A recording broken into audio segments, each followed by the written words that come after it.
When you work as closely to rewilding as I do, you begin to realise that there's a lot of conflicting opinions and thoughts. We don't all see rewilding the same way, and this is a big problem. And no, rewilding isn't about taking your clothes off and running through the woods. As fun as that is, it's actually a way of managing the landscape for nature. And yes, there's common themes understood, but fundamentally, there's strong differences of opinions on rewilding. Many different ideas about what the word actually means. And these differences often polarise the conversation, leading to inaction, which is exactly what we don't need. I'm pretty confident that my definition of rewilding, the way I see it as a landscape management tool, is something which we can all understand, and more importantly, it's something which we can all use to take action. So I think the first problem with rewilding is that it's a relatively new word. It's a relatively new form of landscape management. And I think with anything new, it's often quite hard to understand it. When you think about what came before it, which was traditional conservation, traditional conservation has always been about being really quite prescriptive to certain parts of the landscape in order to look after and protect certain species. Whereas with rewilding, it's a little bit more radical. It can seem a little bit more unpredictable and uncontrollable. And for us as a species who love to control our environment and the world that we live in, it can be a hard thing to understand. And then I think you have this issue of scale. Now, rewilding is often thought of as large-scale, landscape-scale restoration. And I can see why this can be problematic. And I think this can be where some of the main hurdles and the main stumbling blocks come when thinking about rewilding. The obvious things come up, which is like, what are we supposed to eat if we convert all of our land back to wilderness? Where are we supposed to live? Should we just go back and live in caves?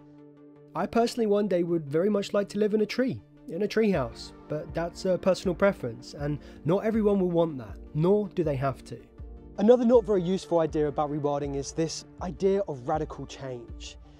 For some, when they hear the words rewilding, they think about apex predators, like reintroducing like 6 packs of wolves to the UK. And as much as this is a legitimate tool for rewilding, it's not the only way. But I think it's human nature to tend to go to the extremes of things.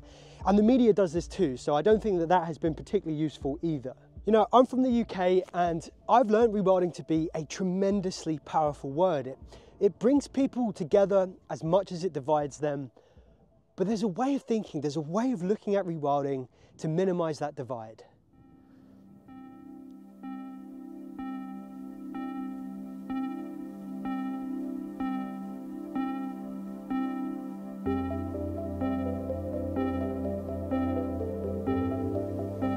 Now let me let you in on my definition of rewilding. Let me share my thoughts with you for a second. For the best part of the last decade, I've been working with nature restoration one way or another. I've been to university, I've done multiple courses. I worked as an environmental consultant. I then went on to work in content creation, learning about and telling stories of nature restoration, both here on Leaf Curious and with my work over at Mossy Earth. All of this has really helped me form these, what I think, quite accurate and true observations. So to keep it really simple, my definition in the purest form of rewilding is about increasing nature.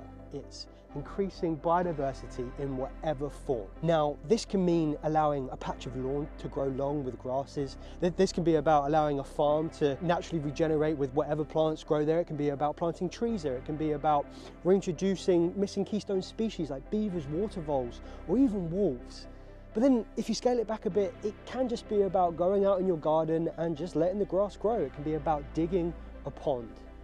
Rewilding is about allowing nature to return in whatever capacity. And the Mossy Earth Rewilding projects really are a great example of the many ways that we can work to return nature.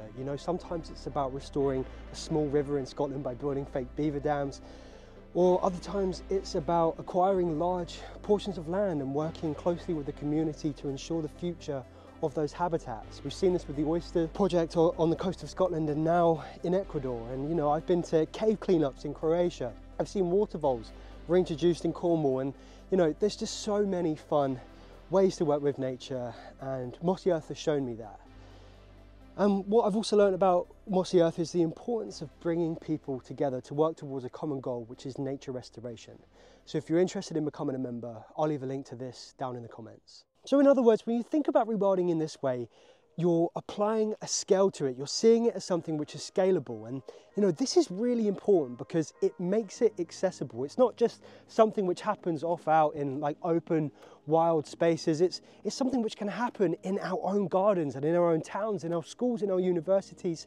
If you think about rewilding as something which can happen anywhere, it just makes it really exciting because all of a sudden, all of these small efforts can begin to add up, and that makes real change. I've actually been rewilding my own garden. It's been a really fun and rewarding journey, full of mistakes, but that's the fun part. Just trying new things and seeing what works. I found that it's the small efforts that can make the most difference. Often it's what you don't do that can benefit nature the most. But that being said, there's many ways to actively and easily kickstart natural processes on a small scale, and I'm currently working on designing content around these ideas. I really do believe that many small efforts can make a huge change. In the UK alone, there's over 23 million gardens. That's 23 million opportunities to help and connect nature. And when you consider that 70% of all UK land is under agriculture, there again is a huge potential to help wildlife, and we do this by thinking of rewilding as something which is scalable and not this all-encompassing idea of wilderness of dramatic change. The only hard request I would say is that we all commit. Nature restoration is not optional, but how you do it is. And there are many, many exciting ways of working with nature, and here at Live Curious, I'm on a mission to explore all of them, big and small. So if you're into that, then please subscribe. Too often there is a disconnection between different groups of people. I don't know what it is with humans, but we like to get this tribal mentality where we can't get along and we can't see the common good. But I think for the most part, all right, sure, you are going to get cruel people, you are going to get like toxic people, but for the most part, we all want to see a brighter future, and I think the only real and sustainable way of doing that is working with nature. And that's why rewilding is so important. If you want to keep watching, then please check out the video that's on the screen now. But in the meantime, thanks for watching. Live Curious. Oh, and if you've ever wondered the process I go through to get thumbnails, this is a fairly typical example.